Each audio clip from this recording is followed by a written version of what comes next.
Bienvenue. Approchez, approchez.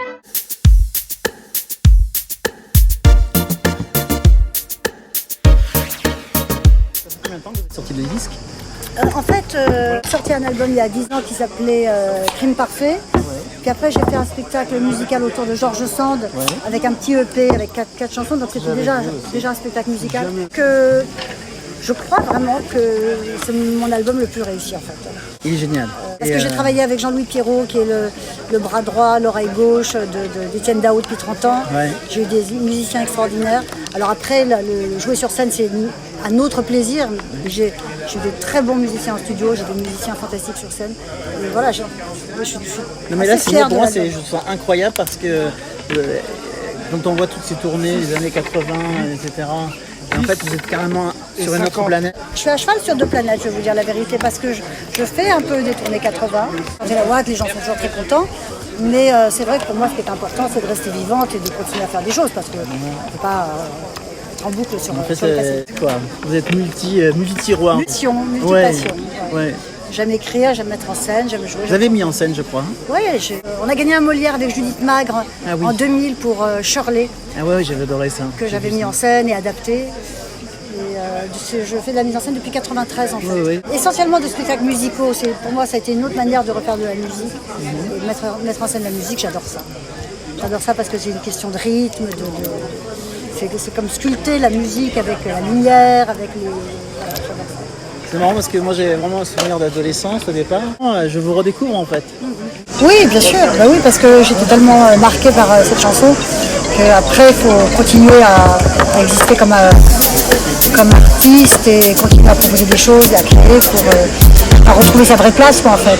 Et que je me rapproche de plus en plus de ce que j'aime vraiment. Voilà, c'est vraiment ce que je raconte dans le spectacle. Et je pense que c'est bien d'avoir été un peu derrière pendant quelques temps pour vous. C'est-à-dire que c'est vraiment parce que j'ai fait de la mise en scène que ça m'a donné l'énergie de revenir devant. Parce que je mettais en scène une fille qui est formidable, qui s'appelle Edwige Bourdi, et je lui montrais ce qu'il fallait faire. Et elle n'arrêtait pas de me dire « Ah, mais tu devrais le faire toi, tu le fais trop bien », avec son accent du sud-ouest. Puis au bout d'un moment, je me suis dit « Mais oui, c'est vrai, je devrais le refaire moi, tout ça, quoi ». Donc voilà, c'est ça qui m'a donné l'impulsion pour refaire mes spectacles. Et François Sagan, vous l'avez connu donc? Non, je ne l'ai pas connu, mais je l'ai rencontré tellement fort avec ses interviews. Là, ça a été vraiment une rencontre très décisive, parce que j'ai reconnu plein de choses chez elle qui me touchent beaucoup, et son humour, et l'amour de la littérature. Non, je ne renie rien. Ouais. Et, c'est aussi Même ça. les blessures. Non, bien sûr que non, parce que c'est grâce aux blessures qu'on crée. Moi, j'aime beaucoup la métaphore de l'huître et de la perle. La perle se fait sur un grain de sable qui ne devrait pas être là. Voilà, on travaille sur nos failles, on travaille sur nos fragilités, on travaille sur nos souffrances, sur nos douleurs. On le sent dans le spectacle. Oui, je crois. C'est joyeux. Mais il y a quand même une petite mélancolie qui est là, dans certains morceaux. Vous savez, moi, j'ai vraiment commencé à écrire des chansons parce que j'écoutais beaucoup Gainsbourg. Et Gainsbourg... Et Barbara aussi, non? Barbara aussi, mais surtout Gainsbourg qui m'a donné envie d'écrire. Et Gainsbourg, toute son œuvre est là-dessus.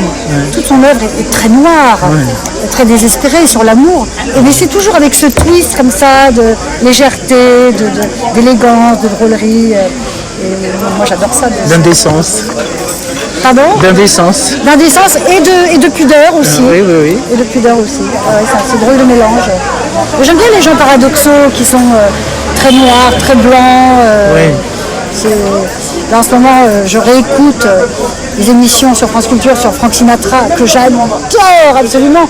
Et j'adore parce que c'est à la fois l'émotion, à la fois le bad boy, à la fois le côté un peu trash, un peu punk et l'élégance. J'aime bien les gens comme ça qui assument leurs contradictions. C'est des êtres humains complets, quoi. Exact. C'est top. C'est le spectacle parfait. Ah, c'est vrai.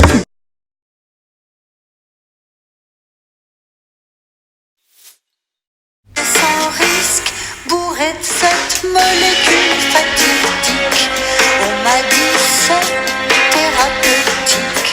Subrepticement, ça devient chronique, c'est chaotique, le Titanic. Je suis tox, il y a comaïque, tout est toxique et je boxe contre la panique. me voilà